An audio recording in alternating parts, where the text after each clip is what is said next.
வணக்கம். அண்ணன் கவிஞர் நிஷா மன்சூர் அவர்களின் பின்தங்கிய படையணையிலிருந்து ஒரு அபயக்குரல் என்கிற கவிதை நூலிலிருந்து என்றார் சூஃபி என்கிற கவிதையை நான் உங்களோடு பகிர்ந்து கொள்கிறேன். தகிக்கும் சிவந்த விழிகளுடன் உறக்கம் தற்காலிக சுயமறத்தல் எனில் உறக்கமின்மை என்பது சுயத்தின் ஆழிக்கூத்தா என்றான் முசாஃபிர். உறக்கம் தற்காலிக சுயமறத்தல் எனில் உறக்கமின்மை என்பது சுயத்தின் ஆழிக்கூத்தா என்றான் முசாஃபிர்.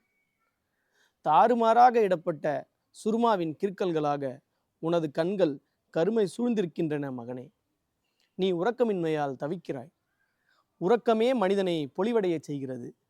உறக்கத்தில் அவன் தன் இரட்சகனை அன்றி வேறொன்றல்லாத நிலையில் தனித்திருக்கிறான். உறக்கத்தில் அவன் தான் எனும் சுயத்தையும் மறந்தபடி ஏகத்தில் ஒடுங்கி நிற்கிறான். மகனே, உறங்கு. உன்னை புதுப்பித்துக்கொள். உன்னை மலர வைத்துக்கொள். உன்னை உனக்கு காண்பித்துக் கொடு. மகனே, உறங்கு என்றார் சூஃபி.